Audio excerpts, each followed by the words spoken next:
Hello everybody, I'm a little late in catching up with my DC Multiverse Batman Forever wave of figures. I did cover Batman and Robin a little bit earlier, but my follow-on order of the Riddler and Two-Face were slightly delayed, but I am now finally catching up and I will be covering the rest of the figures in this wave over the course of this week. And to kick us off with, I'm going to be taking a look now at the Riddler.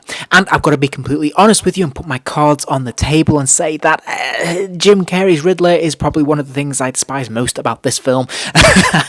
I find everything about the performance, his costume, everything is just really antithetical to what I like in a Batman film. So I have a little bit of bias, and I just want to acknowledge that going in. But I'm going to try and be bias-free and just give you my honest thoughts on this figure as we go. So as ever, let's kick off by taking a look at the packaging. And by now, you know what to expect from this line. It is quite dull, I think, in terms of its branding. I do wish they'd update it and add a little bit more colour to it. It's mostly just black borders. We have this fantastic window display, which is great, and of course we can see the figure there and all of his various accessories, which is fantastic. And behind him we have that blue and white collage taken from various comic books across the years, which, you know, is still attractive, and that works really well.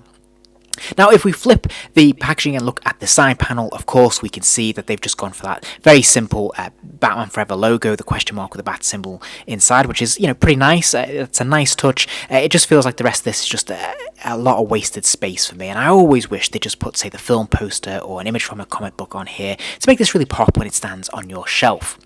Now, if we look at the reverse of the packaging, things improve slightly, but obviously the main image taken up here is of the Build-A-Figure, which is actually the Nightmare Bat, and is of course just an illustration because it doesn't make an appearance in the film itself, so there's nothing really to draw on here.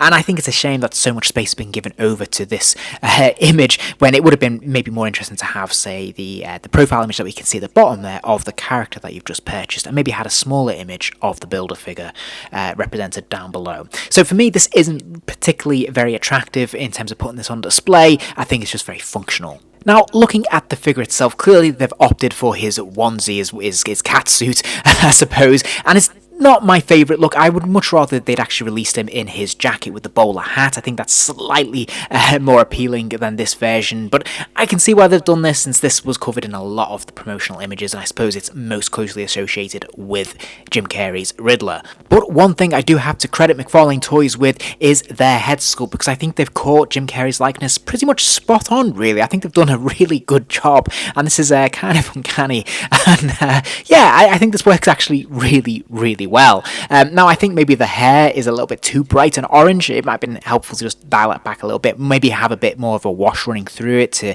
darken it slightly. But other than that, I think this is actually really well rendered, and they've done a really nice job of this.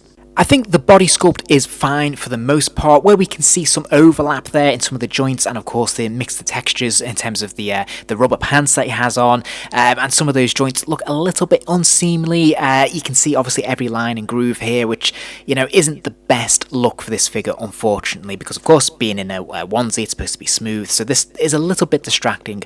Also, the distribution of the question mark seems a little bit uneven. It seems to be very centralized onto the edges of the arm and on the front of the torso. It does carry over onto the reverse, which is great, so they have carried that patterning and design all the way around, which is good. I've no idea whether this is entirely accurate in terms of the size of the question marks or their placement, maybe, but where we can see clear examples, there's missing spaces here. Obviously his shoulder blades, his elbows, of course his kneecaps, they're all missing the question marks, and it just looks a little bit jarring and a bit distracting.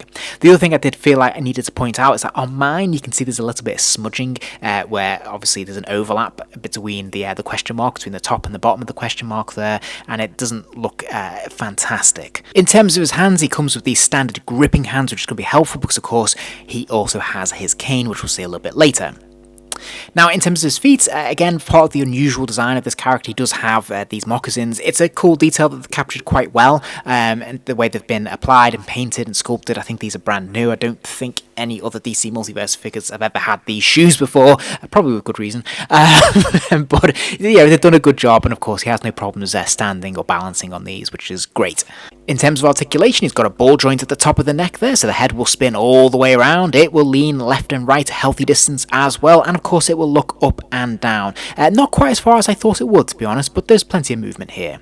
Now he does have the butterfly wing joint. Like I said, it doesn't look great, but it does allow him some flexibility here, which is really nice. Of course, there's the ball joint in the shoulder. There is the swivel at the bicep, which is a little bit stiff and doesn't entirely work 100%, but then he does have a double joint at the elbow, which is great to see, and he has that kind of ball jointy swivel thing at the wrist, which does allow the hand to rotate all the way around and hinge up and down.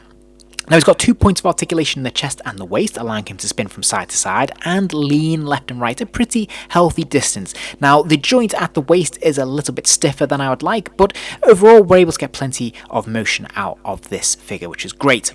Now he can bend forwards ever so slightly, but he really leans back a lot better than he does forward, and you can get some motion out of this.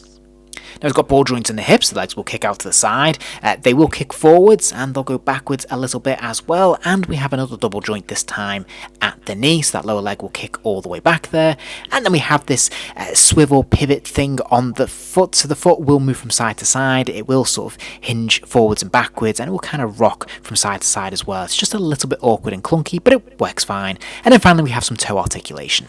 Looking at accessories, Riddler does come with a few fun little extras, including an additional pair of hands, his Riddler bomb bat thing, which is pretty cool and nice little touch, and I'm glad they included this, and of course his question mark cane. And there's just about enough here, I think, to actually create a lot of different options for posability and some interesting displays. Like I said, I'm really glad that we got this bat bomb thing that he has. I think that's a really cool touch, not something I would expect him to include, and yeah, it rests into his palm okay. It does have a tendency to fall out, so you're relying on gravity there. It's not moulded to fit into his grip per se, but it looks pretty good, and I have to say, it does liven this figure up quite a lot.